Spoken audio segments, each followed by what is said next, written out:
Eh ben voilà, donc c'est OK, parfait. Ben, bienvenue Yannick, bienvenue parmi nous. Merci à toi, mais je suis ravi d'être avec toi, ravi d'être ici. Merci beaucoup pour l'invitation, mon Nico. Tu sais à quel point tu sais à quel point je t'aime. Donc Ben voilà. oui, ben on Donc t'aime voilà. aussi. D'ailleurs, vu tous les commentaires positifs que j'ai eu à ton sujet quand j'ai publié sur Facebook et par email cette soirée, cette fin de journée, je peux te dire que les gens t'aiment aussi déjà, et ceux qui ne te connaissent pas encore vont apprendre à te connaître. Alors dites-nous rapidement dans les commentaires de quelle ville vous êtes. Voilà, comme Oui, ça, on s'installe, on se met tranquille. Vous nous dites si vous venez de loin, si vous êtes du coin. je vois où moi les commentaires, chouchou. Attends, je connais pas Webinar Jam. Ah oui, chat, Ah, chat. voilà, chat. Hello Catherine, hello Framboise. Mais c'est Framboise. génial ça. Ah, Framboise, je la connais bien. Elle est dans le sud Eh, de la France. Framboise, elle vit la vie de ses rêves. Elle vivait en Belgique sous la pluie. Maintenant, elle vit à la Côte d'Azur. Elle achète des appartements là-bas. La vie est belle. Framboise, la vie. j'ai envie de dire, You are awesome. voilà, bravo. Alors, juste pour cadrer un peu l'histoire, je vais vous expliquer ce qu'on fait là. En fait, on va parler d'un sujet qui est primordial. Vous l'avez vu dans les emails, vous l'avez vu sur Facebook. On va parler de vente et de gentillesse. Deux mots qui sont parfois pas faciles à mettre ensemble. Et ça, c'est l'expertise de mon ami Yannick, qui est un homme très gentil, qui est adorable, qui est parfois un peu chiant, comme tous les êtres humains, j'ai envie de dire. Mais Jamais. Et alors, l'autre chose que vous devez savoir dès maintenant, c'est qu'on n'a rien à vous vendre aujourd'hui, parce que parfois on fait des webinaires et alors à la fin il y a une offre et tout. C'est pas le cas. Par contre, il y a une invitation qui va avec ce webinaire, qui est de participer à la Neuro Business Week, qui est la semaine que Yannick organise une fois par année. Et, Ouais. et chaque année, on soutient vraiment cette action parce qu'on apprend énormément de choses. Il travaille avec un bon ami à moi aussi, qui est son partenaire, qui est David Lefrançois. Donc, Yannick, est-ce que tu peux nous en dire rapidement, très rapidement plus, et on en reparlera. Ouais, vraiment super rapide. En fait, chaque année à l'occasion, en fait, on lance la Neuro Business School chaque année en novembre. C'est vraiment notre chaque année en fait en novembre. Et en fait, il y a 3 ans avec David, on s'est dit tiens, pourquoi est-ce qu'on se ferait pas en fait une espèce de grosse fiesta avec toute notre communauté. En fait, évidemment pour promouvoir la NBS, on va pas se cacher ça, mais où on donne un maximum de contenu gratuit. On va se filmer dans un endroit juste de rêve. On traite des problématiques générales que tout le monde a autour de l'entrepreneuriat, syndrome de l'imposteur, plafond de verre, pas d'idée pour me lancer, je me sens pas légitime, enfin toutes ces choses-là en fait que l'on a. Et ce qu'on va faire, c'est qu'on va inviter des gens qui n'ont pas nécessairement fait la NBS, certains qui ont fait la NBS et d'autres qui l'ont pas fait, et on va voir quelles sont leurs problématiques et on fait comme un plateau télé et vraiment on crée des émissions. Et donc du coup chaque année, ben voilà, on donne un maximum de contenu, des tests que vous pouvez faire. Enfin il y a un nombre incalculable de choses et on fait ça pendant une semaine, jusqu'à l'ouverture. Donc vous pouvez en fait suivre la Neuro Business Week et prendre un maximum de contenu, être en lien avec nous, être en webinaire avec David et moi, parce qu'on a 3 rencontres. On a une rencontre sur Facebook et 2 rencontres en webinaire. Donc la semaine prochaine, enfin là ça a commencé cette semaine, plein de vidéos, plein de cadeaux et puis c'est le moment voilà de vraiment d'en profiter. Je pense que vous ne pourrez de toute manière pas tout consommer, mais je pense que vous allez prendre plein de choses et apprendre plein de choses. Et puis on a des invités, des surprises. Enfin voilà, c'est une semaine où on fait la fiesta et puis à la fin, on va évidemment vous soumettre en fait à l'offre de la NBS de cette année qui est juste une offre de malade mental cette année. Encore une fois, on a encore augmenté le niveau encore voilà comme jamais en termes d'accompagnement entrepreneurial, des coachings, tout ça. Bref, c'est juste fou. Et on a ramené en fait vraiment sur du terrain et sur de la proximité. Et donc voilà. Et puis après, vous prenez le contenu. Et puis si vous prenez pas la NBS, que je peux tout à fait comprendre, une majorité ne le prendront pas, faut le savoir. Sur peut-être 30-40 000 personnes qui vont suivre le programme, il y en a peut-être que 500, 600 ou 700 qui vont les rejoindre.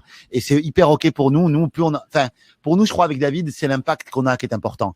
Donc en fait, on livre un maximum de contenu. On est vraiment ultra généreux et puis après voilà, j'ai envie de dire les gens, si c'est juste pour eux, ils nous rejoignent, et si ça c'est pas le bon timing ou pas juste pour eux, que ça leur plaît pas, ils nous rejoignent pas et c'est hyper ok quoi.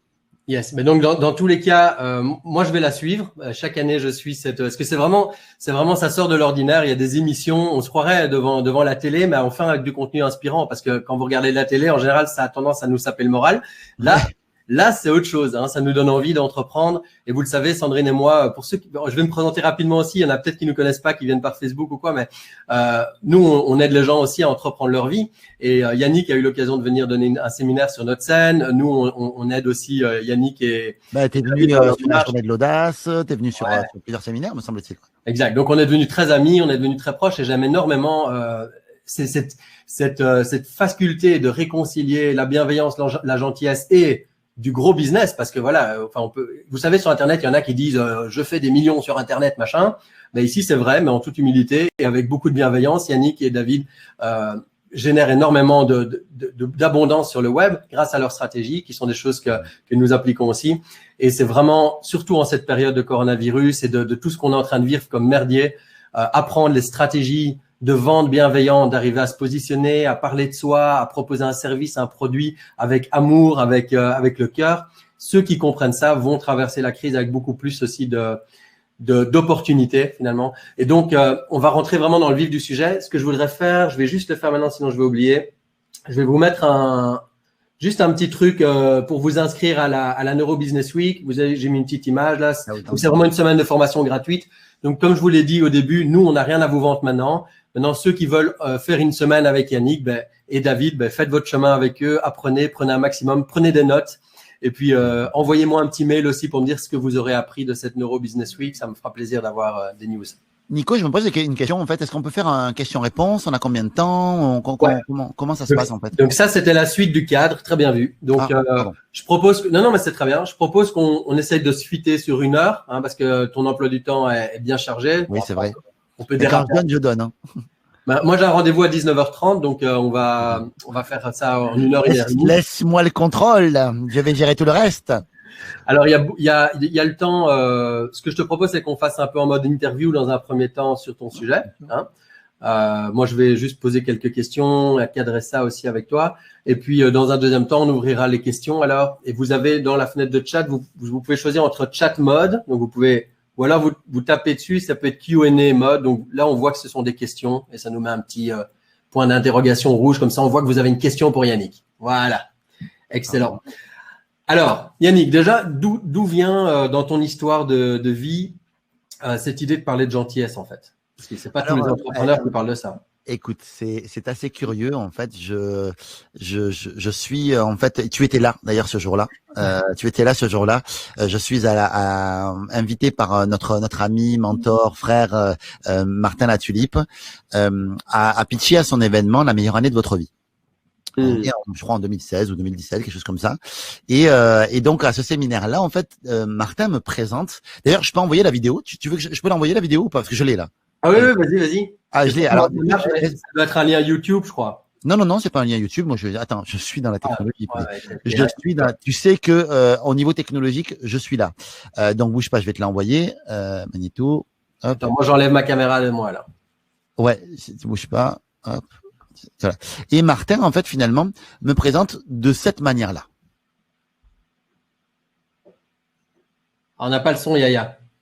Ah, t'as pas le son là? Non. Ok, d'accord.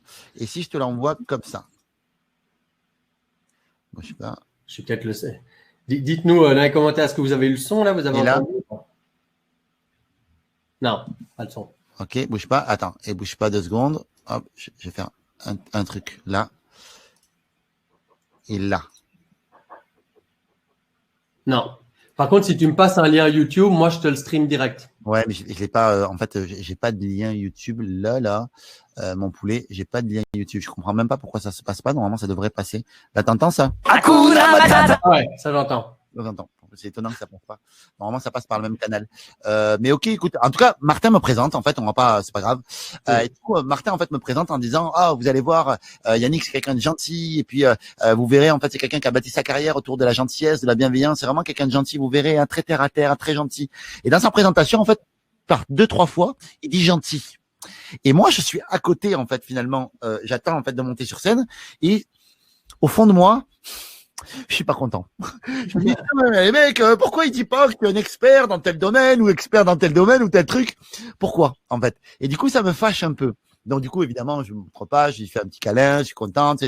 Mais après, je m'interroge là-dessus. Je dis, c'est quoi, Yaya? Pourquoi est-ce que tu as honte ou pas t'as honte, mais t'es pas spécialement content quand on dit de toi que tu es gentil, finalement. Et alors que finalement, quand je réfléchis à la question, je me dis, mais en vérité, tout ce que j'ai aujourd'hui, je le dois à ma gentillesse, en fait.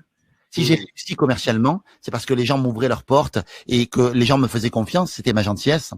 Si j'ai réussi au travers de la Neuro Business School, c'est parce que j'ai réussi à recruter une batterie, une armée de partenaires qui a voulu communiquer sur moi auprès de moi et de mes programmes. Et c'est moi qui les ai recrutés, ces gens-là.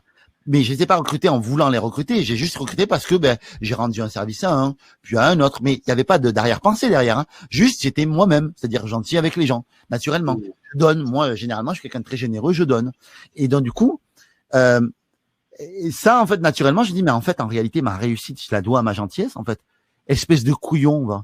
Pourquoi est-ce que t'as honte, finalement, pas ta honte, mais pourquoi t'as honte finalement qu'on dise que t'es gentil. Et là, ça m'a amené à une deuxième réflexion. Première réflexion, c'est ok, finalement ma réussite, je la dois à ma gentillesse, à tout l'amour que je donne et à ma générosité. Mais la deuxième question, c'est pourquoi est-ce que ça me fout les boules, en fait, finalement. Et en fait, je me suis rendu compte que quand on est enfant, en fait, j'aurais aimé te passer la vidéo, mais comme ça marche pas, bon, ben voilà. Quand on est enfant, on l'enverra à ceux qui sont là. Je mettrai le lien dans le mail. Et c'est une publicité en fait de l'époque de France Télécom en fait dans les années 2000, pendant les 2000. Quand on est enfant en fait, c'est très facile pour nous de d'aller vers les autres. On va vers les autres, on prend dans les bras, on est très facilement on se pose pas la question de est-ce que je dois faire quelque chose pour être aimé. On se dit juste je suis aimé, mes parents m'aiment, la vie est belle. On se pose pas la question. Et plus on va rentrer dans le processus de société, c'est-à-dire on va commencer à rentrer à l'école. Donc du coup là on se dit ah là déjà il faut que je commence à faire des choses. Maman dit oh t'es pas gentil hein, du coup t'es pas fort à l'école, fais plaisir à maman. Donc ok pour être aimé du coup maintenant il faut que je fasse des choses. Du coup maintenant il faut que je sois fort à l'école. Il faut que et du coup ça t'amène en fait à un processus de comparaison. Donc comparaison avec tes camarades. Puis quand tu grandis, t'as commencé à être le niveau d'études. Puis quand tu regrandis, moi j'ai fait des études professionnelles, donc autant te dire que c'est des études en fait où je n'ai pas suivi d'études, les études m'ont poursuivi, ce qui est très très différent. Et donc voilà, donc tu as les études, puis après tu as la carrière, le salaire, t'as la maison, puis tu as la voiture, et puis on est tout le temps dans un truc de benchmarking qui fait que au bout d'un moment on croit maintenant, on tombe dans une illusion que on doit être aimé pour ce qu'on est aimé pour ce que l'on fait et plus pour qui l'on est. En réalité, moi, je crois que le mix, il y a un mix entre les deux. Je pense que si on fait rien, eh on ne fait rien. Donc, je pense qu'il faut faire des choses et que c'est important. Maintenant, ce n'est pas ça qui va indexer l'amour que les autres me portent. Je veux dire, moi, Nico, demain, il peut avoir 0 € sur son compte en banque, avoir 0 communauté. Il a besoin d'aide. Je suis là pour lui. Il veut passer, il vient. Ce n'est pas conditionnel l'amour que j'ai pour Nico, d'accord. Maintenant, si on peut s'entraider entrepreneurialement parlant, tant mieux. Là, je me dis, c'est cool, si on peut s'aider, c'est top. Mais moi, de mon côté, c'est pas conditionnel. Je l'aime et j'aime Sandrine et parce que c'est des gens on a vécu des choses ensemble, on a fait des croisières ensemble, on a vécu des voyages qui font que on s'aime. Voilà, et que on a des affinités qui fait que on s'aime profondément pour qui on est. Mais du coup, il y a une espèce de confusion des genres. Et du coup, plus on grandit et plus on est là-dedans. Et du coup, quand on se revient en fait finalement à cette notion de gentillesse, plus tu grandis et plus on te dit arrête d'être gentil. Quand tu es petit, on te dit sois mignon, sois gentil, sois doux, sois ouais, c'est vrai. C'est bien, sois mignon, oh oui, sois gentil, et c'est valorisé. Et plus on grandit, moins c'est valorisé. Et plus on te dit non, arrête d'être gentil. Et en fait, j'ai même dans mes recherches, j'ai découvert que il y a la source de ce mot-là, la gentillesse, que soit latine, qu'elle soit hébraïque même, qu'elle soit, en fait, elle est schizophrène. C'est-à-dire que à un moment donné, le gentilhomme, c'était celui qui était une belle personne et qui était quelqu'un d'élégant et tout ça. Puis à un moment donné, ça devient le mécréant. Par exemple, ça peut venir du goïm, donc dans l'origine hébraïque, je crois que c'est ça. Et le goï, c'est celui qui n'est pas juif, quoi, ou qui n'est pas. Donc, du coup, il y a plein de choses comme ça en fait qui font qu'il y a plein de sources autour du mot de gentillesse, qui fait que le mot est schizophrène en lui-même. Alors qu'en réalité, c'est une très grande qualité parce que la gentillesse, c'est quoi? Ça n'est quoi d'autre qu'une extension de l'amour. C'est ça en fait. C'est juste de la générosité, de l'amour, c'est que ça. Et donc voilà, c'est ce qui m'a amené finalement à cette réflexion-là et à me dire mais en fait pourquoi. Donc du coup, mon job, il est double. C'est en fait de me dire aux gens que la gentillesse est une aide colossale à la réussite quand on est profondément et non pas une entrave comme ce que je peux entendre. Ah, je suis trop gentil pour réussir. Ah, je suis trop machin. Non, c'est une aide incroyable pour réussir. C'est également un fabuleux mot refuge. Derrière, oh, j'y suis pas arrivé, mais tu sais, je suis trop gentil, je peux pas réussir. Oh, mais voilà. Et un refuge à peur, à croyances limitantes. Mais en réalité, c'est pas la vérité, en fait. C'est pas parce que tu es trop gentil que tu ne réussis pas. C'est peut-être parce que tu n'es pas suffisamment affirmé. Mais tu peux être gentil et affirmé aussi. C'est ça. Et tu sais, parfois, il y a cette croyance populaire quand on se fait avoir par quelqu'un, on se dit j'ai été trop gentil ou voilà, genre j'ai été con en fait.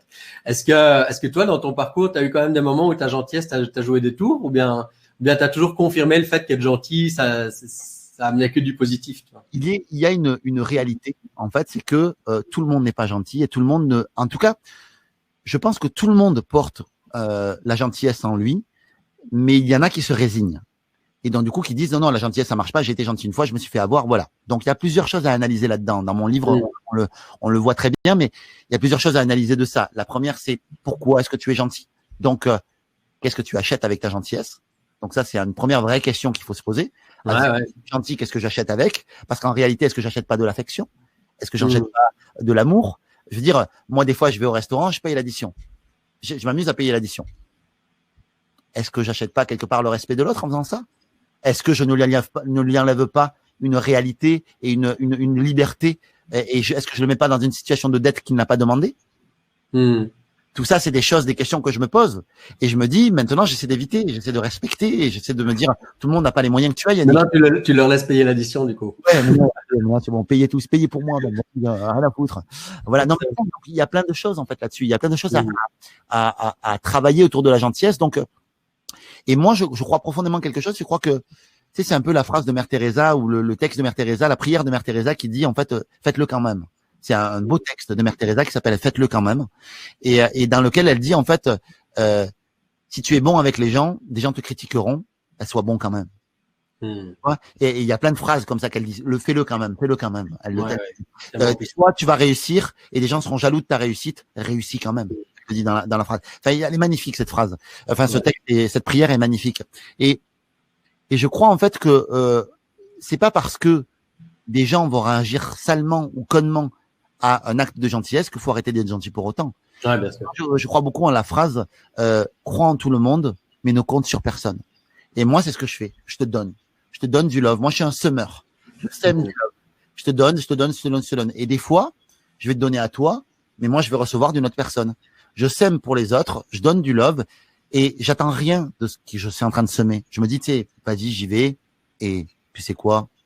C'est beau. Tu vois? Ah, tu sais, je suis 100% aligné avec toi. Et du coup, j'essaye de voir aussi qu'est-ce que ça peut nous jouer comme tour. Et parfois, personnellement, il y a des moments où je me sens très généreux et très gentil. Mais non, c'est peut-être pas la même notion d'ailleurs. Il faudrait voir c'est quoi la distinction entre les deux. Et parfois, du coup, je me fais déborder par ça parce que je veux donner tellement que je me fais un peu attraper et mon temps est dans les mains des autres. Et à un moment, je me dis merde, je suis en train de me cramer alors que je suis en train de bosser pour les autres. Pareil. Et en plus, moi, j'ai l'engagement qui est une valeur importante pour moi. Ce qui fait que quand je m'engage. Donc, du coup, ça fait chier parce que du coup, j'ai du mal à revenir en arrière, en fait, de ça. Et donc, du coup, ça, c'est un de mes chemins. Mais ça, je te le dis, j'y arrive pas. Si je m'engage, je suis prêt à me cramer la vie, mais je m'engage, en fait. Par contre, maintenant, du coup, comme je suis, je commence à me pratiquer depuis un petit moment maintenant, j'essaie d'être prudent.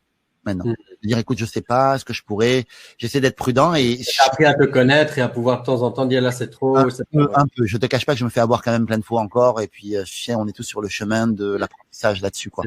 Et voilà. Alors, j'ai posé la question dans le chat, un petit sondage. Êtes-vous un ou une gentille? Et on a 65% qui sont des crèmes.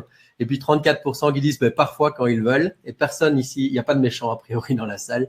Donc pour tous ceux qui nous rejoignent aussi, c'est intéressant. On a amené le sujet de la gentillesse et de la vente. Alors je serais curieux aussi, je vais vous poser une autre petite question dans le chat par rapport à quelle est votre situation. Est-ce que vous êtes dans une situation où vous devez vendre quelque chose? Est-ce que c'est un projet? Ou alors vous êtes encore salarié, vous travaillez pour quelqu'un? Voilà, donc je vais vous poser une question. Et pendant ce temps-là, Yannick, c'est quoi pour toi le lien que tu fais entre vente et gentillesse? Même si voilà, on a déjà un peu effleuré le sujet, mais ces deux mots qu'on connecte rarement, pourquoi est-ce que toi tu les connectes? Moi, je les connecte pour plein de raisons. En fait, déjà, la vente, on peut l'associer, en tout cas, à la réussite. La réussite, elle appartient à chacun. Et voilà. Par contre, voilà, moi, il y a une phrase de Ralph Waldo Emerson que j'aime énormément, en fait, et un texte de Ralph Waldo Emerson, en fait, que j'aurais peut-être pu vous montrer, mais que j'aime énormément, et qui dit, en fait, que la réussite, c'est quoi? C'est rire souvent et sans restriction, s'attirer le respect des gens intelligents, et l'affection des enfants, tirer profit des critiques de bonne foi et supporter, en fait, réussir sa vie, c'est quoi? Tirer profit des critiques de bonne foi et supporter la trahison des amis supposés, apprécier la beauté, voir chez les autres ce qu'ils ont de meilleur, laisser derrière soi quelque chose de bon, un enfant en bonne santé, un coin de jardin ou une société en progrès, savoir qu'être au moins respire mieux parce que vous êtes passé dans ce monde. Voilà ce que j'appelle réussir sa vie. Donc c'est pas de moi, c'est de Ralph Waldo Emerson. Et pour moi, c'est déjà une très belle, c'est-à-dire c'est réconcilier la réussite avec la gentillesse aussi. Parce que souvent la réussite, elle est beaucoup liée à l'argent. En fait, on va pas se le cacher. Et si ça en fait partie, je ne l'élude pas, hein, si ça en fait partie, ça n'est pas que ça. Pour moi, la réussite est tellement plus vaste et je trouve que la phrase de Ralph Waldo Emerson est vraiment top là-dessus. Donc déjà, pour moi, il revenait en fait de distinguer, en tout cas, cette partie-là, pour au moins faire un point sur, ok, la réussite déjà. Donc, parce que souvent, les vendeurs, on dit, oh, ils ont réussi parce qu'ils ont de l'argent. Et peut-être des fois, ils peuvent être extrêmement malheureux parce que ça devient des connards, en fait. Donc, c'est la vérité. C'est pas ça qui pour moi, indexe ma réussite. La vente, c'est juste un véhicule qui te permet de jouer avec l'énergie de l'argent et de rendre un service. Voilà que tu rends. En fait, c'est tous les paradigmes qu'on casse autour de la vente. Par exemple, pour moi, notre job, c'est pas de vendre. Notre job, c'est d'aider une personne à prendre une décision intelligente. Et toi, en face, tu as un service qui rend service et pour ça, en fait, tu échanges de l'argent. Et encore une fois, cet échange d'argent, pour toi, il faut qu'il soit ultra équitable et ultra à l'avantage de ton client. Et plus tu vas être dans cette logique-là, c'est un peu, tu sais, quand on apprend l'offre magnétique ou l'offre irrésistible, c'est de dire, ton client, il doit avoir pour 10 fois la valeur de ce que, en termes de valeur dans sa tête, que le coût que tu lui demandes. C'est un petit peu comme si demain, Nico, je te dis, tiens, Nico, je t'échange un billet de 50 €, toi, tu me donnes un billet de 50 € et moi, je te donne un billet de 5 €. Non. Nico, dis donc. Je suis gentil, mais je suis pas con. Si je te dis demain, Nico, je t'échange un billet de 50 € contre un billet de 50 €. Je vois pas trop l'intérêt, mais si ça te fait plaisir, pourquoi pas. On est d'accord, ok, voilà. Et si je te dis, Nico, je t'échange un billet de, donc toi tu me donnes un billet de 5 € et moi je te donne un billet de 50 €. Si c'est un vrai, ouais. Alors, voilà. Donc, moi je te demande un billet de 5 € et voilà. Mais en fait, en réalité, jamais on fait d'échange de billets comme ça direct parce qu'un billet c'est fait pour avoir un service, quelque chose. Ce service, c'est qu'est-ce que vous mettez dans la tête de votre client qui permet à lui de se dire, j'ai 10 fois la valeur là et il me demande que ça. Putain, ben ouais, évidemment. Tu vois, et c'est ça que dans la vente, c'est ça qu'on cherche à obtenir aussi. Bien sûr. Et là, la gentillesse et la bienveillance a toute sa place. La gentillesse, elle t'aide à quoi? Elle va t'aider à connecter par le cœur avec tes clients. Je veux te dire, tu peux avoir une vision très cartésienne de la vente. C'est-à-dire, voilà, tu as A, je te donne B, point barre. Maintenant, on oublie derrière, en fait, la relation derrière. Et la relation, en fait, dans la vente, c'est quelque chose qui est super important. Parce que quand tu as une bonne relation avec un client, qu'est-ce qui se passe? Le client, il est plus enclin à vouloir te travailler avec toi. Il dit, là, j'ai ça, tiens, vas-y, je te fais, voilà, je te donne peut-être une info que peut-être un autre n'aura pas. Donc, tu as une relation qui est complètement différente. Tu as une relation de confiance qui s'instaure entre toi et lui. Si tu es correct, en plus, c'est-à-dire que moi, je pense qu'il y a 3 grands leviers pour être un professionnel qui fonctionne. C'est être enthousiaste, dynamique et sympathique, donc la gentillesse, l'amour. Être crédible dans ce que tu fais, c'est-à-dire que tu es un professionnel, c'est-à-dire que quand tu donnes un devis, tu donnes un devis, quand tu vends quelque chose, tu le vends bien et tu donnes vraiment, en tout cas, exactement. Et le 3e élément, donc c'est sympathie, amour, crédibilité, et c'est opportunité. C'est comment est-ce que tu peux être une opportunité pour l'autre. Okay. À partir du moment où tu arrives à être là-dedans, que tu as créé la bonne relation avec la personne finalement, elle t'ouvre ses bras en fait, et la capacité à gagner une affaire quand tu es en concurrence avec d'autres personnes, c'est le lien de cœur que tu crées avec la personne. Donc, il y a la compréhension de l'affaire, évidemment, et il y a le lien de cœur aussi que tu crées. Parce que ce lien de cœur peut te permettre à mieux comprendre cette affaire. Parce qu'il y a peut-être des choses que ton client va te dire à toi qui ne dira pas à quelqu'un d'autre. Parce que toi, tu as réussi à avoir ce petit supplément d'âme supplémentaire, ce petit supplément de relation avec lui, qui est sincère et authentique et vrai, qui fait que, du coup, la personne, elle va y aller, quoi. Ça n'empêche pas d'être ferme, ça n'empêche pas aussi de relancer ton client, ça n'empêche rien en fait en réalité. C'est ça, tu peux rester très gentil et attentif à ce que l'aider à prendre la bonne décision pour elle par rapport à sa situation. Et la driver et être même très directif là-dedans. Parce que quand tu mets la gentillesse dans ton business, il se passe quoi? Il se passe que toi, tu veux que ton client il est le meilleur. Donc toi, tu te démerdes pour avoir le service qui est le top of the world pour ton client. Donc, si toi, tu as le service du top of the world pour ton client, s'il va ailleurs, ton client, c'est une très mauvaise idée. en fait, qu'il aille à l'heure. Donc, c'est à toi d'insister et de driver ton client pour qu'il vienne chez toi. Tu vois, donc c'est toute une manière de voir différemment. C'est la même attitude derrière. Tu as des vendeurs souvent qui vont insister et tu dis, ils sont relous. Mais si toi, dans ton intention, t'insistes, ça n'a rien à voir, en fait. Ça n'a rien à voir. Après, il y a une notion de mindset, tu vois, aussi à développer. Par exemple, si tu as l'impression quand tu vends, je te donne 2 exemples. Admettons, tu vas chez, je suis invité chez Nico et Sandrine, et Sandrine me fait, c'est quoi la spécialité de Sandrine au niveau du repas, ou toi, ta spécialité le barbecue Sandrine n'est pas hyper douée en cuisine, mais elle fait des très très très bons pains de viande. Je sais pas si vous mangez ça chez vous. Les pains, Ok. The best of the world of pain de viande. Très bien. Je vais chez Sandrine et Nico. Et Sandrine, en fait, elle me prépare en fait un magnifique pain de viande, un truc de ouf. Ou Nico qui me fait un barbecue de ouf. Et moi, je vais chez eux, puis je les regarde comme ça. Ils me disent, on t'a préparé un super pain de viande, un truc génial et tout ça. C'est top. Voilà, tu vas voir, ça, c'est super bon. Elle les pose sur la table. Et moi, je les regarde comme ça. Et je leur dis, alors, en fait, je suis en train d'arrêter en fait et de devenir végétarien. Donc, si tu veux bien, en fait, je vais pas en manger du pain de viande. Qu'est-ce qui va se passer chez eux? Très souvent, ils vont être déçus. Ça va les vexer, peut-être. Ils vont rester, peut-être. Alors, pas Nico et Sandrine, parce que c'est des gens développés. Mais admettons que ce soit des Nico et Sandrine d'un monde parallèle, qui n'ont pas suivi tous les cours de développement personnel qu'ils ont suivis, et ils sont là-dedans. Ils vont me dire, tu sais, ils vont être vexés. Tu vois, ok. Je leur ai dit non, une fois, et ils sont vexés. Maintenant, une autre situation. Nico, il sait que j'adore les Avengers. Il sait que j'adore ces trucs-là, Et il me dit, putain, Yannick, j'ai vu le dernier Avengers au cinéma. Il faut absolument qu'on aille le voir ensemble, c'est un truc de fou. Et là, moi, je dis non, tu sais quoi, non, j'ai pas envie d'aller le voir, j'en ai entendu du mal, j'ai pas envie d'être déçu, j'ai très peur d'être déçu, franchement, pas envie d'y aller. Là, Nico, il me dit, hey, Yannick, je te le dis, je l'ai vu, je connais les acteurs, je connais le jeu que t'aimes, je te jure, tu vas adorer. Je veux dire, viens, on va le voir ensemble, au pire, on passera un bon moment ensemble, c'est tout.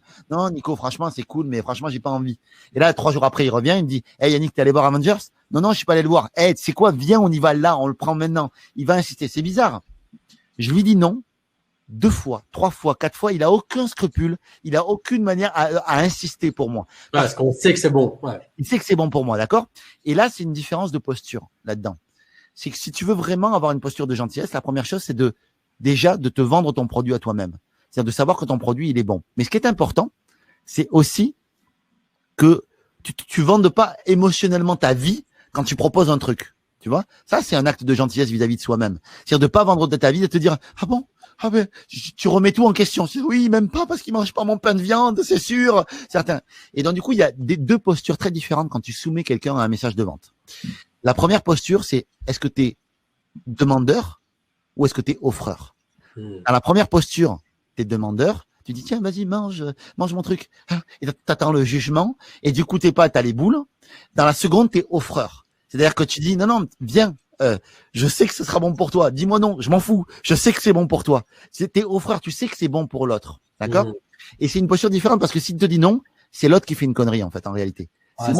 C'est une posture différente et c'est aussi assez subtil parce que parfois, moi, j'ai posé la question dans le sondage. Il y a quand même 36% des gens qui ont un projet en tête, un produit de service ou de produit à lancer qui n'est pas encore lancé. Et on a 18 plus 43% de gens qui ont déjà un business ou qui vendent et qui aimeraient vendre plus.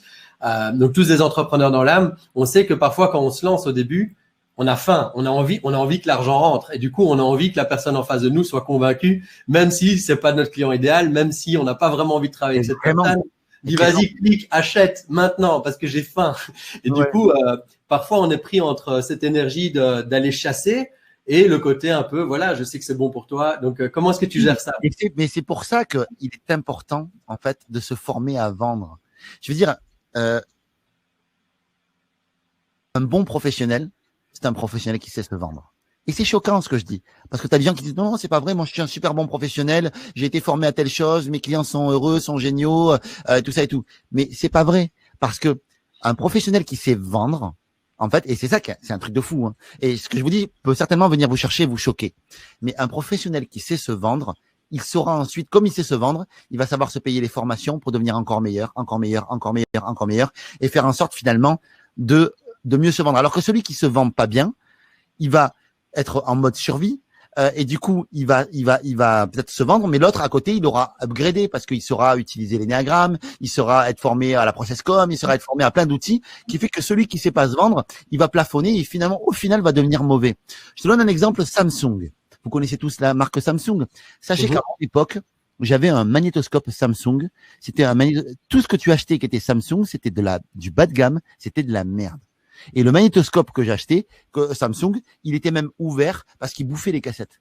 Vous vous rappelez, tu mettais une cassette, il bouffait la cassette. C'était vraiment de la merde. Sauf que Samsung, à l'époque, moi j'ai vendu au tout début quand ils ont commencé dans les télévisions, en fait, j'ai monté les équipes commerciales de Samsung, de Toshiba, excuse-moi. Et en concurrent, ils avaient Samsung. Et Samsung avait une technique très très agressive de vente. Alors certes, c'était une technique agressive de vente, mais c'était une technique qui marchait parce qu'en fait, ils asphyxiaient le marché. C'est-à-dire qu'à chaque fois que Samsung vendait une télé, ils perdaient 50 €. D'accord? Sauf que le combat des télévisions, c'est sur les linéaires. C'est-à-dire qu'on achète assez peu des télévisions sur Amazon. On reste quand même à aller en magasin pour acheter la télévision, au moins pour la voir et tout ça. Et du coup, le combat des télévisions se fait sur les linéaires des magasins. Et Samsung envoyait des commerciaux, du coup, les commerciaux que souvent je formais, enfin, en tout cas, Toshiba, pour gagner des parts de linéaire. On va voir le chef de rayon, on lui dit, chef de rayon, mets mes télé, voilà. Ils te disent, les chefs de rayon, ok, mais qu'est-ce que tu as à offrir? Et donc là, ils étaient très agressifs en prix, en vendeur. En plus, ça est très agressif. Ce qui fait qu'au bout d'un moment, ils ont asphyxié, en fait, finalement, le marché. Et du coup, ils sont devenus les plus visibles. Et de la merde, maintenant, ils font les meilleures télévisions. Parce qu'évidemment, il y a que maintenant. Il y a que et LG maintenant. Et les autres, ils se battent. Il y a Philips qui arrive un peu à tirer son épingle du jeu. Mais c'est très compliqué parce qu'ils ont des brevets. Donc voilà. Et du coup, LG, Samsung et Philips se taillent la part du lion. C'est vraiment eux qui sont là-dessus. Pourquoi? Parce qu'ils ont une technique très agressive. Je la cautionne pas. Je suis pas en train de dire que c'est bien tout ça. Mais juste dire que quand tu apprends à te vendre, à un moment donné, t'es plus dans ce besoin d'eux. Et moi, ça me renvoie en fait à cette notion pour moi des 3 lobes. C'est-à-dire que c'est toujours garder. Moi, pour moi, j'ai une en tout cas de mes drives, c'est donner les 3 lobes. 3 lobes d'un vendeur qui réussit, c'est quoi? C'est 1, j'aime mon client, j'aime mon produit et j'aime mon métier. J'aime mon client. Moi, à l'époque, à la journée de l'audace, j'avais pas un flèche. J'organise ma première journée de l'audace et j'ai un groupe de 10 personnes qui me plantent. Les mecs me plantent. Ils me disent, on viendra pas, on a payé nos billets, on veut se faire rembourser. Quand t'as faim, t'as envie de leur dire, les mecs, fuck your mother. Je te rembourse pas. Tu vois, ça c'est le premier, on va dire le premier truc qui arrive. Et après, tu te dis, attends, pourquoi ils sont pas là? Donc, je les appelle, les mecs, ils me disent, en fait, on a une problématique, on devait louer un bus, puis finalement, le bus n'est pas là. Et en fait, c'est valable ce qu'ils me disent. C'est logique. Moi, il y avait aucune clause comme quoi je devais les rembourser. Aucune clause. Et là, ok, je suis en train de perdre 2000 balles sur le projet. À l'époque, pour moi, ça compte. Et je me dis, putain, qu'est-ce que je fais, Yaya? Je me dis, attends, tu sais quoi, les mecs, c'est des gens bien? Ok, tu sais quoi, je vous rembourse. Je les ai remboursés, l'année d'après, ils sont venus à 20. Donc, j'ai perdu 10, mais j'ai gagné 20. Parce qu'en fait, la gentillesse, cet acte-là, il est aussi stratégique. En fait, quand on le pense, tu te dis, mais en fait, c'est logique. Le mec, je le remboursement, il est pas content, il dit que je suis un connard parce que je l'ai pas remboursé. Du coup, il vient jamais, il revient plus jamais. Et il dit à ses copains que t'es un connard et que tu rembourses pas. Alors que si t'es gentil et qu'effectivement t'es là-dedans, ça s'ouvre davantage. En fait, la gentillesse, ça t'aide à faire du business beaucoup mieux à long terme. Et pour moi, c'est mieux. Alors, j'aime mon client, j'aime mon produit. Si je dois être amoureux de mon produit aussi. Et de quelle manière est-ce que je peux être amoureux de mon produit si je l'améliore pas et si je suis pas fier de mon produit? Tu vois, c'est pareil, ça c'est un truc qui est important. Dans votre offre, si vous faites des offres et tout ça, c'est important que vous soyez amoureux de votre produit. Et si vous ne l'êtes pas complètement, vous devez, comment est-ce que je peux faire pour être amoureux de mon produit? Comment est-ce que je peux pour l'améliorer encore, pour lui rajouter des services, qui fait que si un mec voit l'offre, il est fou de dire non. Il est fou. En fait. Comment est-ce que vous pouvez arriver à un degré de confiance tel que quand vous voyez votre offre, non seulement vous margez, non seulement vous le vendez au bon prix, mais vous dites, franchement, je me fais avoir. Tellement on est fou.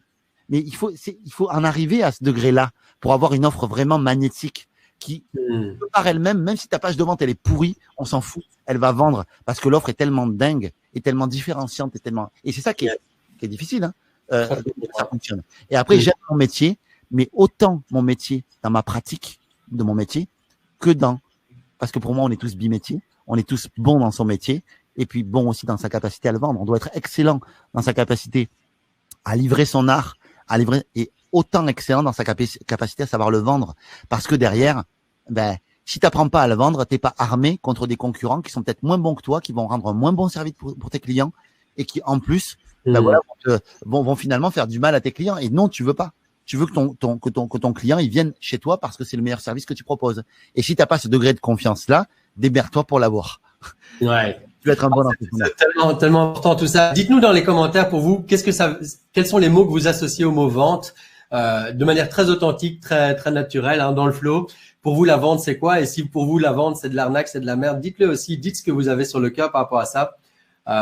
Et puis voilà, qu'on puisse. Après, j'ai besoin de réponses par rapport à ça. Une idée géniale là qui t'est venue là. J'ai vu dans tes yeux l'idée venue. Oui, mais c'est pour répondre à cette question. Donc, je vais d'abord la laisser répondre. Et après, on va prendre dans le chat, mais vas-y. Tu vas envoyer là-dessus. Ouais. Tu sais, on est dans un monde en fait de dualité. En fait, beaucoup de séparation. Et donc de trancher les choses. En fait. Donc souvent, quand on va monter un business ou quand on est souvent en fait dans le truc de tiens, je fais les choses pour me faire plaisir et pour me faire kiffer, mais l'argent c'est pas important pour moi. Ok. Ensuite, c'est je fais les choses pour contribuer. Moi, c'est mon truc, c'est la contribution. Je contribue au monde, mais je gagne pas d'argent et je me fais pas vraiment plaisir. Mère Teresa, tu vois. Le premier, c'est le mec dans son garage qui fait du modélisme. Le second, c'est Mère Teresa, tu vois. Le troisième, c'est le requin aux dents blanches. Moi, mon truc, c'est l'argent. Moi, s'il y a pas d'argent qui rentre, ça m'intéresse pas. Donc moi, je veux du cash. On veut du cash, tu vois. Je veux du cash. Tu vois, je veux du cash, je veux du cash, je veux du cash, je veux du cash, je veux du cash. Ok, t'es là-dedans. Et en fait, tu te dis, mais en gros, si j'ai fait de l'argent, je suis pas quelqu'un d'altruiste. Je suis quelqu'un d'altruiste, je suis pas quelqu'un qui fait de l'argent. Si je suis quelqu'un qui fait de l'argent, je suis pas quelqu'un qui me fait forcément plaisir. Moi, je fais pas les choses pour faire plaisir. Moi, on parle de business, moi. Ok. Moi, c'est le business avant tout et c'est tout. Donc, je me fais pas plaisir. Ok. Est-ce qu'il y a pas un moyen? Viens, on met du et plus que du ou. Viens plutôt que de dire où je fais ça, où je suis altruiste, où je suis, où je fais de l'argent, où je me fais plaisir. Viens. Tu sais, salade, tomate, oignon. Viens, je prends tout, en fait. Et je décide, oui, de me faire plaisir, oui, de contribuer fort, et oui, de faire de l'argent aussi. Mais la troisième dimension, elle n'est pas oubliée. On fait de l'argent aussi. On est là pour faire de l'argent aussi. C'est important. Parce que si tu fais de l'argent, tu vas te nourrir toi. Effectivement, tu vas te faire plaisir. Parce que tu vas pouvoir t'acheter ce que tu as envie. Tu sais, moi, je considère que je suis quelqu'un de riche. Je suis en argent. Pourquoi? Parce que je peux aller dans n'importe quel restaurant, je m'en fous, ça me fait plaisir. Je peux m'acheter n'importe quoi dans un magasin et il y a rien qui n'est pas à ma portée. En tout cas, de mes propres besoins à moi. Donc moi, j'estime que je suis riche. Je suis très pauvre par rapport à certains, mais pour moi, j'estime que je suis riche. Et c'est génial d'être là-dessus, ok? Maintenant que mon entreprise, j'embauche des gens. Je commence à mettre des gens qui me permettent moi de me dégager du temps et d'apporter un meilleur service à mes clients. Et ensuite, j'ai le troisième niveau, c'est la mission. C'est-à-dire que tout l'argent que je gagne, moi, tout l'argent que je gagne avec ma boîte, je le réinvestis. J'achète des nouveaux trucs, j'achète du matériel, je donne des services supplémentaires à mes clients, je réinvestis tout. Parce que oui, je me fais kiffer et je fais grandir, on va dire, mon réceptacle, ça je pourrais t'en donner 2 mots si tu veux, d'abondance. Mais avant toute chose, je fais vivre des gens, j'ai une équipe de 30 personnes aujourd'hui qui travaillent avec moi et j'ai aussi la mission. C'est-à-dire que plus je grandis, plus je fais de l'argent et plus mes clients en ont les fruits. J'améliore des services, j'apporte du meilleur, j'apporte des meilleures choses en tout cas pour mes clients. Et ça, c'est super important pour moi. En tout cas, donc c'est plutôt que de mettre du ou, je mets du et. Donc du coup, la vente, c'est juste un outil. C'est-à-dire que le vendeur, c'est juste, je veux dire, on doit tous être des vendeurs et on est tous des vendeurs, en fait, en réalité. On l'est tous, en fait. Tous. Autant que vous êtes tous qui vous me regardez, vous me dites, oui, moi, je suis pas un vendeur. J'ai les moyens de vous faire parler. Donc, j'ai un atelier, je peux pas vous le faire avec vous là, où je vous démontre par A plus B que vous êtes tous des vendeurs. Vous n'avez pas le choix, en fait. Mais, on est tous des vendeurs et on a tous ça en nous. Et la vente, c'est juste un outil. Facebook, tu peux t'en servir pour jouer à Candy Crush et perdre ton temps, ou tu peux t'en servir pour livrer un message et porter ton message à des millions de personnes. YouTube, c'est pareil. Le feu, tu peux soit te brûler, détruire, et c'était même une peine de mort à l'époque, ou tu peux faire avancer des machines, te chauffer et créer une énergie incroyable. Un scalpel, tu peux prendre une vie, tu peux la sauver. C'est jamais l'outil le problème. La problématique, c'est l'intention que tu mets et l'intention du bonhomme qui a derrière l'outil. C'est juste ça, en fait. Et si tu mets une intention de gentillesse derrière l'outil, mais que l'outil, tu sais bien t'en servir, l'outil marketing, l'outil de la vente, l'outil tout ça, si tu mets un mec avec des valeurs et qui a une belle intention avec de la gentillesse, mais tu fais des merveilles avec ça. Et moi, c'est mon job, c'est de créer des nouveaux leaders qui sont dans cette intention-là. C'est de dire, putain, je veux créer des leaders qui sont conscients, qui sont pour le monde, qui sont pour la contribution, en fait. Mais à la fois aussi, qui travaillent aussi pour eux et qui s'oublient pas dans l'histoire, qui se fassent plaisir et qui fassent de l'argent aussi. Pourquoi rougir de ça? Pourquoi je devrais rougir de faire de l'argent? Et souvent, c'est quelque chose qui va, tu sais, avec le réceptacle que toi, tu as décidé, tu as mis le calibrage du réceptacle d'abondance en termes d'argent que tu as mis en place dans ton propre corps, en fait, dans ton propre esprit. C'est-à-dire que très souvent, moi, par exemple, quand j'ai été directeur commercial, je suis passé d'un salaire de 2 000 € à peu près à 10 000, 15 000 €. C'est un truc de fou. Eh ben, je me rappelle, qu'est-ce que je faisais? Moi, j'avais un réceptacle à 2 000 €. Eh ben, tout ce qui tombait dans le réceptacle, en fait, tout ce qui dépassait, qui débordait, je le donnais. Je disais, oui, je le donne. Tiens, je vais faire ça. Et à la fin, il me restait rien. J'étais à découvert. Tout le temps, parce que mon réceptacle, il était bloqué à 2000.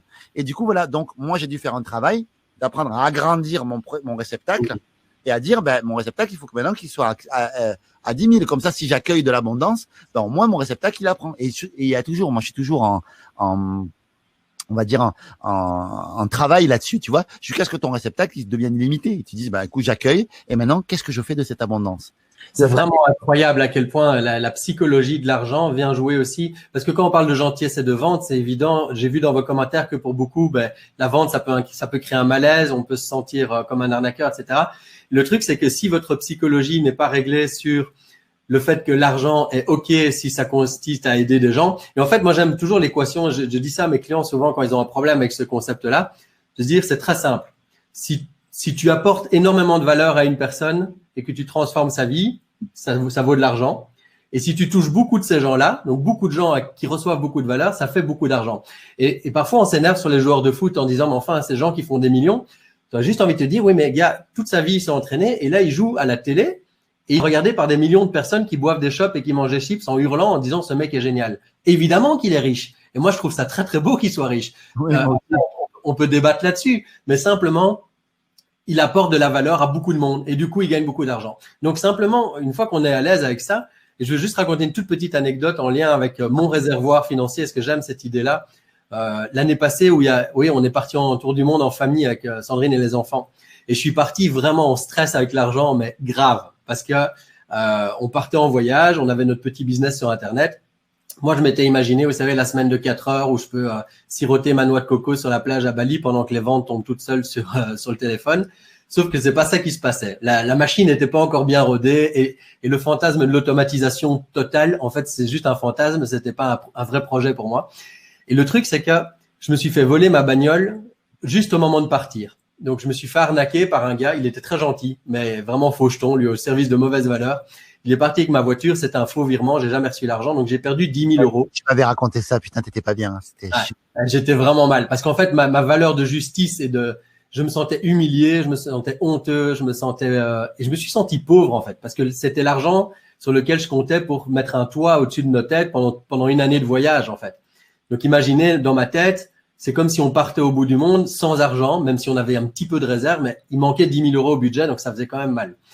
Et j'ai été voir un gourou indien qui m'a dit, il était à Bali, un gourou indien, Punu. Il m'a dit, it's just a deposit to the universe. Donc ça veut dire, c'est juste un dépôt à l'univers. Et il m'a dit, ça va revenir au centuple si tu lâches prise et que pour toi, 7 000 €, ça doit pas être beaucoup d'argent. Il m'a dit, 10,000, it's not so much. Okay? Donc, il m'a dit vraiment, médite là-dessus. Et au fur et à mesure, je me suis mis à dire, OK, en fait, 7 000 €, 10 000 €, je sais plus exactement, c'est pas si terrible. Je peux faire une campagne de vente sur Internet et regagner cet argent peut-être en une demi-journée. Et le jour où j'ai mis ça dans ma tête, eh ben, j'ai pu gentiment renvoyer une offre à la liste, faire des vidéos depuis Bali. J'ai fait une petite campagne et j'ai gagné exactement la somme que j'avais perdue en une journée. C'est revenu tout tip top le même montant. Et c'était juste vraiment dans ma psychologie. Donc, j'aime beaucoup cette notion de réservoir financier. Et peut-être dites-nous aussi dans les commentaires si ça vous parle ou si vous avez l'image vous parle, ouais. Ouais, et si vous avez un réservoir financier à vous. Et puis, Yannick, comment ça se passe au niveau de timing pour toi? On est bon? Oui, c'est bon. C'est juste que comme je suis en plein, tu sais, on est en plein dans la Neurobusiness Week, je reçois plein de messages, mais c'est bon, t'inquiète, je le gère. Yeah, parfait.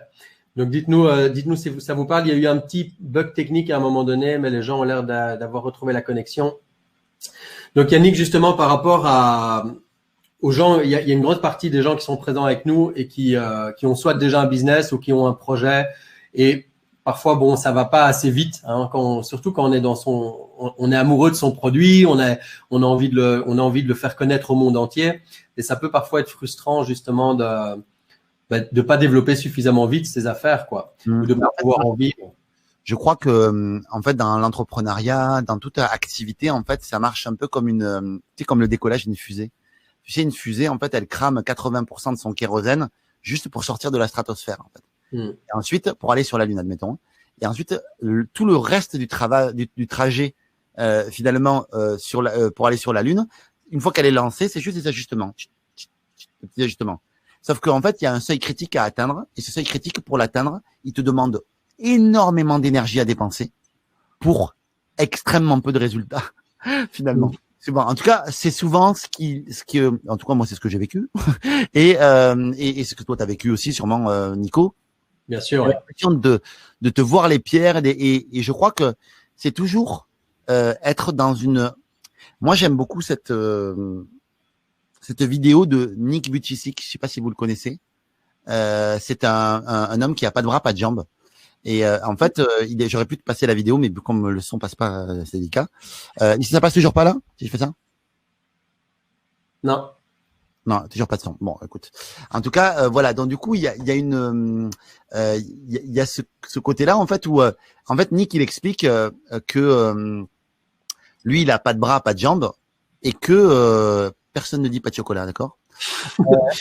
On l'a pensé, je crois. Ouais, c'est ça. Et du coup, il dit que pour lui, s'il tombe, en réalité, il y est impossible. Et on lui avait dit que c'était impossible pour lui de se relever. Et en fait, il explique, il dit, je tombe une fois, 2 fois, j'essaie de me relever 1 fois, 2 fois, 3 fois, 100 fois, 200 fois. Il dit, en fait, aujourd'hui, j'arrive à me relever. Donc, il explique, en fait, et il montre à quel point il se relève. C'est très émouvant, ce passage-là. Et en fait, ce qu'il explique, il dit, en fait, c'est jamais la fin, en fait. Si tu arrêtes de te battre, mais en fait, c'est fini, en fait. C'est terminé. En fait. Maintenant, il y a une distinction à faire entre qu'est-ce que l'entêtement ou la détermination. C'est quoi la limite, finalement, entre l'entêtement et la détermination? Moi, ce passage-là est très émouvant de Nick Vujicic, qui me touche beaucoup. Et en fait, la détermination, c'est en gros, l'entêtement, c'était la mouche. T'as une vitre et t'as la mouche qui tape sur la vitre. Pom, pom, pom, pom, pom. Elle tape. Et elle continue à taper tout le temps, en fait, jusqu'à ce qu'il y ait une tapette qui vienne l'écraser contre la vitre. OK? Voilà. En tout cas, ça, c'est la mouche. Alors qu'elle a une ouverture juste à côté. D'accord? Et c'est tout con, hein. Tu te dis, voilà. Ça, c'est pour moi de l'entêtement. La détermination, c'est quoi? C'est t'arrives face à la vitre, tu tapes, pam, pam, pam, pam. Puis au bout d'un moment, tu te recules et t'analyses. Et pour moi, la détermination, elle est là, c'est, OK. Là, ça fait 3 fois que je fais comme ça.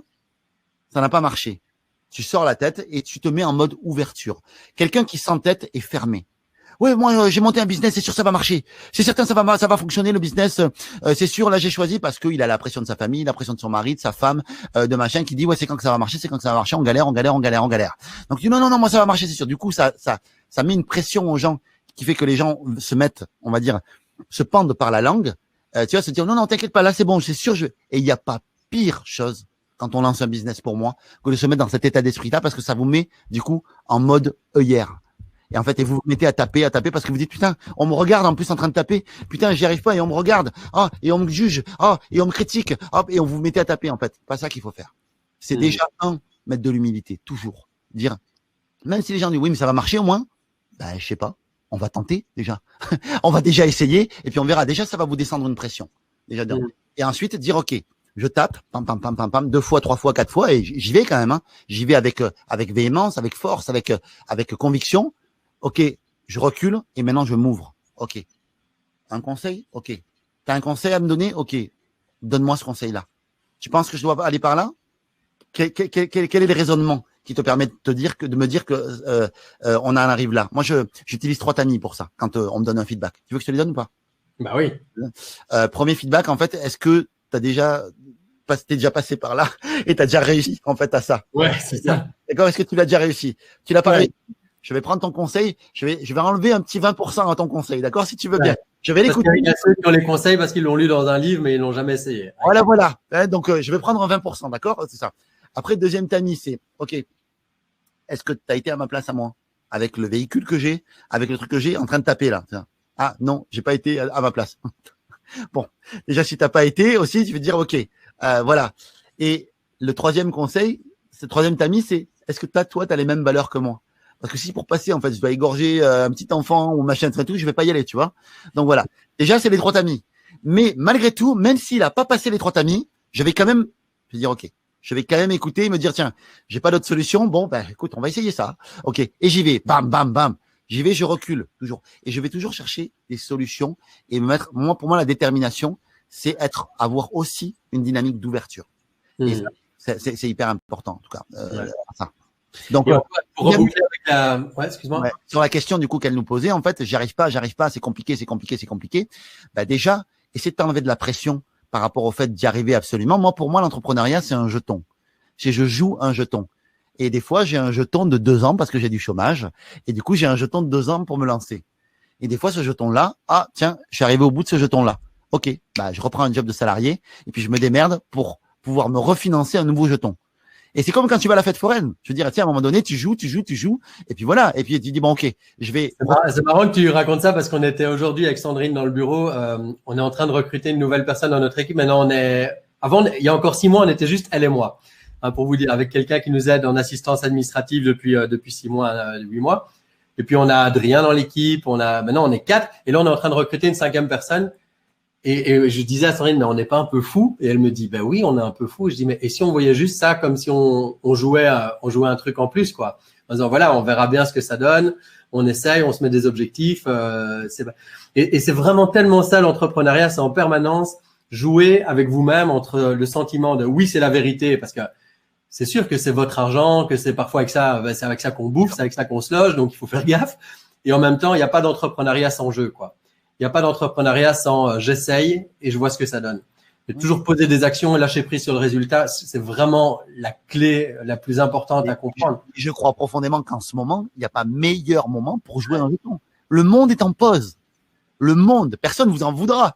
Je veux dire, tente le coup. Je veux dire, là, je lisais un livre de Mark Manson qui s'appelle L'art subtil de s'en foutre.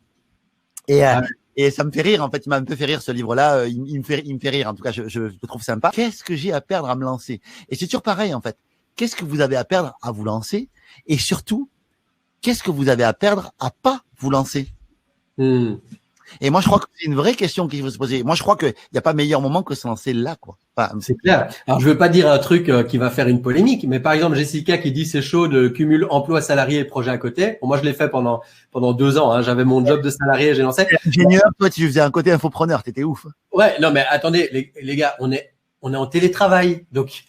OK, il faut de la fidélité au poste, mais à un moment donné, on peut aussi en parallèle s'instruire, suivre des formations, essayer des nouvelles choses, lancer une pub Facebook vers un webinaire et voir comment est-ce qu'une communauté peut s'entourer autour de votre projet. Il y a tellement de stratégies aujourd'hui qui vous permettent de toucher beaucoup de monde en un minimum de temps.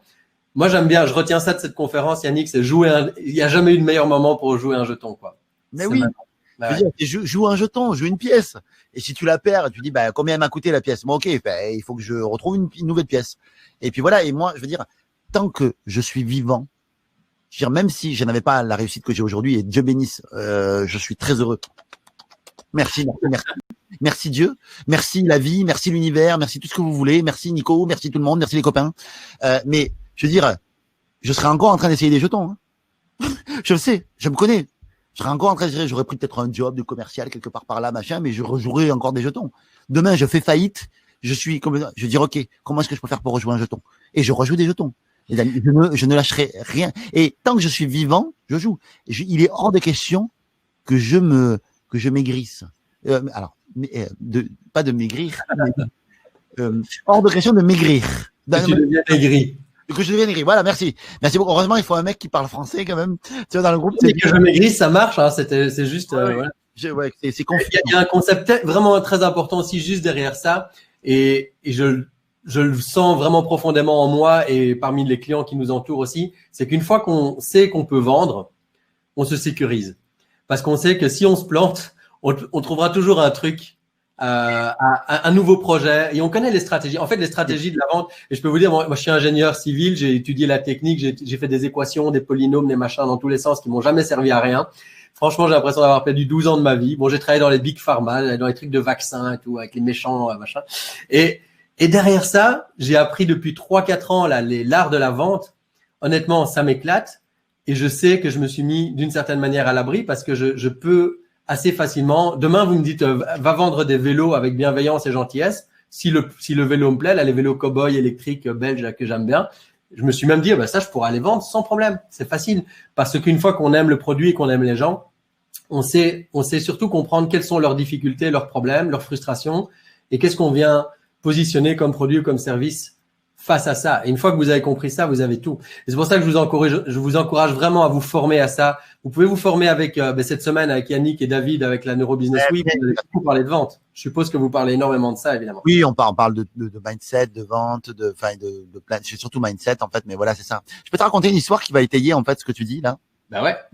On est à Central Park dans les années 90 et en fait on a un homme qui est à Central Park sur un banc et qui se morfond. En fait, cet homme-là est en train de perdre son entreprise, est en train de perdre sa femme et il est en train de faire faillite en fait. Et du coup, il est sur le banc en fait, il pleure parce que il est au bout de sa vie en fait. Et il y a un vieux monsieur qui passe en fait à côté de lui, qui le voit et qui est sensible au fait que cet homme-là pleure et est complètement en sanglots. Et il lui dit bonjour monsieur, il dit qu'est-ce qui vous arrive? Et le monsieur qui est sur le banc, qui est en train de se morfondre et tout, dit écoutez, allez, vous savez quoi, je vais vous raconter mon histoire. Il explique, j'ai été négligent auprès de ma société en fait est en train de couler, j'ai pris des très mauvaises décisions. Du fait que j'essaie de la redresser, je suis en train de perdre ma femme parce que je lui donnais plus d'attention parce que tout mon focus était sur mon entreprise. Et c'est juste, voilà, ma vie est en train juste de se déliter, alors que pourtant j'avais l'impression d'avoir fait ce qu'il fallait pour que ça n'arrive jamais. Et voilà, je suis juste au bout du rouleau. Et le vieux monsieur le regarde et lui dit, écoutez, vous savez, votre histoire, elle me touche beaucoup. Moi, je suis un vieux monsieur et il se trouve que, en fait, je suis de la famille Rockefeller. La famille Rockefeller, c'est une famille très, très riche aux États-Unis. Il dit, et je suis un vieux monsieur, j'ai pas grand-chose à attendre de plus de la vie, mais votre histoire me touche vraiment. Donc, voilà ce que je vais... T'es là, Nico? Ouais, je suis là. Oh putain, oh, j'ai cru que j'étais. Voilà. Et donc du coup, ce monsieur dit, écoute, moi j'ai pas grand chose à attendre de la vie. Ce que je vais faire, c'est que je vais vous faire un chèque de $1 million là pour que vous puissiez redresser vos affaires. Et c'est la seule chose que je vous demande. C'est juste dans 1 an, tout juste, tout pile, on se retrouve sur ce banc et vous me rendez ce chèque de $1 million. C'est la seule chose que je vous demande. J'ai confiance en vous. Je prends. Et là. Donc du coup le monsieur il est là, il se là, mais putain c'est la providence, c'est un truc de fou, c'est un truc de dingue qui se passe. Et donc il prend le chèque, il le met dans sa poche et il se dit, tu sais quoi, je vais pas l'encaisser, je n'encaisse pas le chèque. Et il prend les décisions et petit à petit il prend les meilleures décisions à tel point que 1 an après il n'a jamais été aussi heureux. Il n'a jamais été aussi riche. Sa boîte se porte super bien. Il a tout redressé dans sa boîte et il a jamais encaissé ce chèque. Mais 1 an après, il veut retrouver le monsieur sur le banc et il se dit, putain, ce mec-là, il a sauvé ma vie.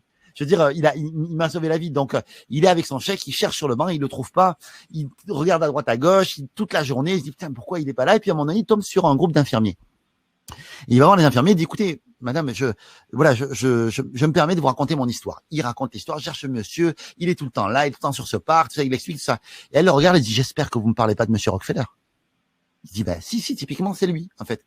En fait, c'est un de nos résidents, en fait. Il s'est toujours fait passer par un Rockefeller, mais en fait, c'est pas du tout un Rockefeller, en réalité.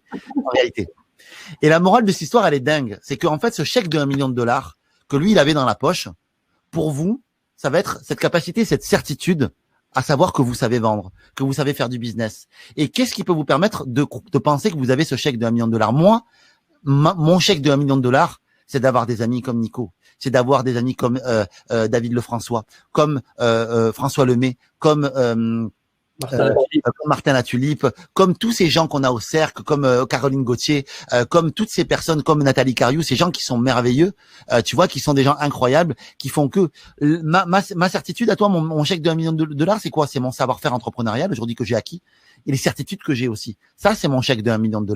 C'est le fait de m'être formé, de connaître plein de techniques pour arriver à vendre et à me vendre. Ça, c'est mon chèque de $1 million. Donc, comment est-ce que vous pouvez vous construire ce chèque d'1 million de dollars qui fait que même si vous jouez un jeton et que vous avez l'impression que votre jeton il joue votre vie, vous dites allez, c'est pas grave, on rejouera un jeton. Ok, on a notre chèque de 1 million de dollars, on l'a, tu vois. C'est ça, c'est la confiance que ça peut te donner d'avoir tout ça. Vous voyez, alors, je sais pas si j'ai été clair, j'espère que vous m'avez entendu, mais voilà. Très clair, on a tout entendu. C'est une belle histoire hyper inspirante. Ce que je propose, Yannick, peut-être que pendant que vous posez vos questions, si vous en avez, vous pouvez nous poser vos questions avec le mode question, la Q&A. Yannick, ce serait quoi pour toi je vais poser la question comme ça. En quoi est-ce que ce serait une immense erreur de ne pas suivre la semaine de la Neuro Business Week avec toi là? Moi, je suis pas du tout objectif. Donc, franchement, tu m'écoutes à moi. Quelle sera la pépite qu'il y a là-dedans, que la gens veulent... Moi, il y a des conseils de ouf. En fait, je donne ma stratégie pour complète, en fait, pour arriver que j'appelle le MCU, en fait, qui permet en fait de retrouver. Souvent, en fait, quand on veut se lancer, en fait, on a la bonne volonté de vouloir se lancer, mais on a plusieurs problématiques. La première, c'est qu'on pense qu'on n'est pas légitime, qu'on n'est pas capable qu'on n'a rien à offrir au monde. Voilà, ça c'est souvent ce qu'on se pose comme question. On pense que on n'a pas de compétences ou qu'on n'a rien à donner au monde et tout ça. Et tout ça, c'est lié au fait que on ne sait plus ce qu'on sait en fait, et on ne sait plus toute la valeur qu'on en a en fait. Et donc, je vous donne un exercice introspectif. Enfin, c'est 10% de la Neuro Business Week, ça. Mais je vous donne un exercice introspectif qui te permet vraiment de retrouver toutes tes expériences, tout ton savoir-faire, et qui te permet justement de commencer à avoir ton chèque de 1 million de dollars, de te dire putain mais j'en sais des choses, et d'obtenir cette certitude, de te dire mais en fait j'ai plein de choses à offrir au monde. C'est juste que j'en avais pas la conscience. Juste ça. Donc il y a cet exercice-là, il y a un exercice sur le syndrome de l'imposteur, comment t'en débarrasser, il y a un exercice sur le plafond de verre. Voilà, il y a des concrets avec des choses à mettre en pratique pendant toute la semaine, quoi. Ouais, vraiment. Il y a vraiment en fait que de ça toute la semaine et il doit y avoir peut-être 10 heures de contenu, même plus que ça. C'est génial. Enfin, voilà. Après, voilà, je suis pas objectif du tout, mais je pense que ce serait dommage pour vous de ne pas la suivre parce que vous allez aussi être inspiré. Et je crois que on cherche souvent des techniques. On vous en donne, il y en a plein. En fait, on a même des tests, on a même un test de compétences commerciales. Vous avez un test, bref, sur les orientations neurologiques, tout ça. Donc, ça c'est top, c'est les techniques. Mais surtout, pour moi, c'est l'inspiration. Et si, au-delà de cette semaine, vous pouviez juste vous dire, peu importe que vous rejoigniez la Neuro Business School ou pas, si juste vous pouvez vous dire, putain, pour moi aussi c'est possible. J'ai gagné. Et puis, je crois que profondément, elle est née pour ça cette semaine. Donc, je pense que vous devriez la suivre tous autant que vous êtes. Voilà. Ben voilà. Je vous le conseille. En tout cas, moi, je vais la suivre. Je vois qu'il y a des ninjas, déjà des membres de la NBS que j'ai vu passer. Regardez les amours, regardez-moi ça, parce que déjà, en plus, on va vous la mettre aussi, comme il y a des apports supplémentaires, on va vous la mettre dans votre portail de formation aussi. Excellent. Je vois qu'il y en a plein qui disent déjà inscrits, etc. Mais faites-vous plaisir, vraiment, et soyez acteurs aussi de ce genre de semaine. Moi, j'ai suivi la semaine passée, je me suis inscrit à une formation en ligne. J'étais seul derrière mon ordinateur. Vous m'auriez vu. J'étais dans une pièce avec mon paperboard, mes crayons de couleur, mon ordinateur, mon iPad. Pendant 2 jours, j'ai étudié comme un fou. J'ai refait toute ma vision 2021. Donc, ça a énormément de valeur quand vous avez accès à ce type de formation. Donc, faites ça avec un crayon et de quoi noter plutôt qu'avec un paquet de popcorn devant votre écran. Parce que vous êtes vraiment, et je crois qu'on peut terminer là-dessus, Yannick, c'est le meilleur moment pour jouer un jeton. Franchement, quoi, les amis, on vit une période qui est une vraie merde, on s'entend. Moi qui adore les câlins, franchement, je suis très, très frustré en ce moment. Et en même temps, j'ai jamais vu autant d'opportunités autour de moi pour moi-même et pour mes clients. On a dans notre cercle impact, qui est notre groupe mastermind de gens qui ont déjà un business qui tourne bien en ligne, etc. Les opportunités pour chacun, là, c'est la folie, quoi. Les business sont en train de partir en flèche sur Internet parce que les gens ont appris à utiliser Zoom, ils ont appris à être sur Internet, ils ont appris à être sur Facebook, ils consomment la publicité. Voilà, vous êtes là avec nous à 5 heures de l'après-midi. J'aurais jamais osé faire ça pour ceux qui sont en direct. D'habitude, on fait ça le soir parce que les gens travaillent. Là, les gens sont chez eux. Donc, voyez vraiment aussi en quoi est-ce que cette période, et peut-être on peut terminer là-dessus, en quoi est-ce que cette période est une opportunité pour vous. Vous pouvez vraiment méditer là-dessus et aborder la Neuro Business Week avec cette grande question en tête. En quoi est-ce que je peux faire de cette période une opportunité pour me lancer? Et je suis convaincu à 200% que ça fait des chocs à pic parce que c'est maintenant que vous pouvez essayer des choses facilement, mais pour ça, vous avez besoin d'informations sur comment faire, en fait. Et pour ça, il faut se former. Moi, je me forme en permanence et David et Yannick font partie des gens que j'ai suivis il y a 5-6 ans quand je me suis lancé. Je les regardais comme un élève en écrivant tout ce qu'ils disaient. Puis maintenant, on est devenus amis, on est devenus partenaires. et certainement que j'ai encore énormément de choses à apprendre. Mais si je peux vous dire, les amis, en 3 ans, le chemin qui s'est passé là pour Sandrine, moi, les enfants, le tour du monde en famille, un business à plusieurs centaines de milliers d'euros sur le web, C'est inspirant. des amis de dingue, et tout ça c'est passé par des événements comme celui que Yannick vous propose. Donc, il y a énormément de valeur là-dedans, donc profitez-en au maximum. Alors, dites-nous dans les commentaires s'il y a des questions, et puis on va lever la séance parce que je pense que Yannick a de quoi bosser derrière. Oui, en fait, j'ai mon équipe qui m'entend, mais c'est bien, t'inquiète pas, je suis avec toi. Ok, parfait. Non, Je non, m'en c'est- fais plus tard. Yes, je check de mon côté. Bah, écoutez, voilà. Dites-nous s'il y a des questions. Oh là là, trop contente de partir avec mon bâton de pèlerin. Génial, Jessica. Mhm. Merci pour la soirée, votre engagement et vos sourires. Excellent. Eh ben voilà, mais plein de mots d'amour. Merci Bianca, merci Véronique, salut Véro, merci Leslie, merci tout le monde, c'est vraiment top. Excellent. Et merci, Ouais. merci vraiment pour ce moment auprès de ton audience, je me sens honoré, vraiment. Hello Catherine, hello Tuyan, bienvenue dans C'est des questions, mais je vois pas de questions vraiment formulées, plutôt du love. Hein. Les gens sont dans une énergie d'amour. Inscrite et très curieuse de découvrir le contenu d'Imyriam. Eh bien, les amis, on va vous laisser là-dessus. Merci énormément d'avoir été là en direct. Pour ceux qui regardent ça en rediffusion, eh bien, bienvenue à vous. Vous trouverez un bouton ici en dessous de la vidéo pour vous inscrire à la NBS Week. Et puis, moi, je suis là aussi. Sandrine est là. On est là pour vous aider à entreprendre votre vie. On est là pour vivre vos rêves. On est là pour vous. Donc, continuez à nous suivre sur les réseaux sociaux. Et puis voilà, aujourd'hui, c'est Yannick qui est avec moi. Une autre fois, ce sera peut-être Martin Latuli, peut-être Lilou Massé qui s'en vient, François Lemay. On a plein de projets. Il y a un livre en cours de création aussi de mon côté dont j'ai hâte de vous parler. Le sujet est intéressant. C'est complet plutôt que parfait. Donc, on va parler de complétude et plutôt que de perfectionnisme. Je pense qu'il y a des belles choses à en dire. Donc, on se retrouvera très bientôt aussi là-dessus. Et je vous envoie plein d'amour en tout cas. Magnifique, merci encore, merci Christelle, merci Valérie, merci Séverine, merci Miss Maria, mais vraiment, merci beaucoup à tous et puis merci frérot pour cette audience que tu m'as donnée, c'est vraiment… Merci à toi pour ta présence et tes belles histoires inspirantes et hâte de voir cette Neurobusiness Week avec vous. Ah, écoute, moi je suis au taquet, je suis au taquet. Merci frérot. Merci à bientôt. Bisous tout le monde, plein de love.